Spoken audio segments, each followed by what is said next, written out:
I got married about a month ago. That's where I'm at in my life. That was kind of the big thing I did. Check this shit out. You can get anything at Costco these days. And I am really excited to finally be married.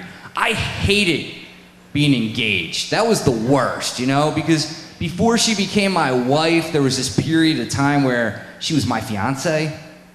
It's impossible to say the word fiance without sounding at least a little bit like some type of a French asshole. That's why I refused to. Instead of fiance, I just called her that scared, desperate pregnant girl with limited options. And she called me that lying bastard who promised to pull out but never did. She's not really pregnant. I just, that joke doesn't work as well if I say, instead of fiance, I just called her Liz. See? Proof right there. Sometimes when people get married, they'll go right to their Facebook page and they'll put up a post that says, today is the day I married my best friend. And most of the time I see that, I'm kind of like, really? Don't you think that's being a little generous, best friend? If that guy was being perfectly honest, he probably wouldn't even put you in his top 5. All right, I think maybe some couples are best friends, but for a lot of people, that statement should really be, today is the day I married my best option. Our love is a practical one, right, honey?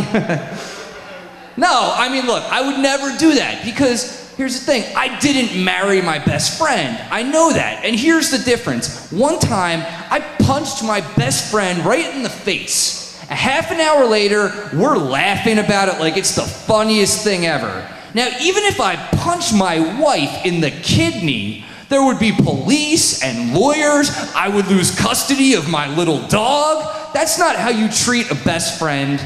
That's how you treat an abusive husband, all right? It's the difference right there. So, the idea of middle age has actually, I'll tell you about this first. One of my friends is getting remarried for the first time. Any people remarried in here at all? No? So it's a weird thing to go to. I don't know what to give as a gift. I'm kind of confused about it because I don't know the etiquette. So I think what I settled on is I'm gonna give him a nice heartfelt card with a bill for the amount of money I gave him for his first wedding. That one seems fair. But yeah, the idea of middle age has kind of gotten out of control at this point. People are considered middle age until they're practically 50 at this point, which is ridiculous because people are living longer, but they're not living that much longer, right? If 50 were middle age, then they wouldn't have no one would care when someone turned 100 anymore. And they wouldn't have those cute little news segments where they prop up the half-dead woman at the community center, wave her arthritic hands at a camera she doesn't even know is there. Gladys Jenkins turned 100 years today. She wants to die, but that stubborn body just won't let her. Keep on trucking, Gladys. No, but seriously, if you ask the average dude in his mid-40s if he considers himself middle-aged, he'll probably say yeah. Meanwhile, the average guy in his mid-40s kind of looks like he's carrying a child in the 3rd trimester and has either heart disease or diabetes or both. Odds are Insulin Eddie is gonna be lucky if he makes it to 70, let alone 90. I just think we have to lower our expectations. That way we'll be happy when we live to Gladys's age. I actually met a 57-year-old man who told me he was having a midlife crisis. Midlife crisis? That's not a midlife crisis, sir. That's a pre-death rally that you're having right there. That's just your body's way of letting you know you better hurry up and have that 3-way before the clock runs out. I don't give a shit how many smoothies you drink. There is not another half left. Speaking of 3-ways, my mom dates a lot, and she's I don't want to give you guys the wrong impression. My mom isn't a giant whore or anything like that. She just goes on a lot of cute little dinner dates with people she meets online on a website like white women of a certain age who are going through the change find whateversleft.com. And here's the thing, like, now when my mom tells me about like relationships that didn't work out, I've gotten a lot better at it. I'm like, oh God, Mom, what was the matter with Steven? That guy was a silver fox. But man, when she first started dating, I was living at home with her, and I would do everything possible to sabotage these relationships. People would call up the house, and I would be like, no, she's not here right now. She's actually at that mandatory pre-sex change counseling they make everybody go to. But I do want her to find somebody. I want her to, meet someone, be happy, but she just has ridiculous standards, Like, she actually has ended really good relationships for things like, she's been like, it's just a little too short. What? Mom, you're gonna start shrinking pretty soon, all right? So get over it. And by the way, maybe you should start wearing flats.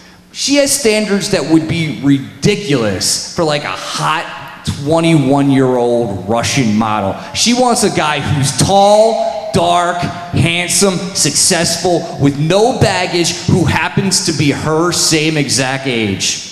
Good luck with that shit, all right? When you're talking about single guys in their 50s and 60s, you have to grade on a very big curve, all right? Because they're like the clothes you buy at Marshall's. They might look good on the surface, but you start investigating, you will find lots of flaws. When you get to a certain point in your life, you just gotta be happy if he has a face and a half-functioning dick. That should be the two criteria right there. Really got her with the half-functioning dick part there. I like Jersey. Look, I'm not one of these people that doesn't believe in global warming or anything like that. I don't think everyone should have to pretend to care about the environment, right?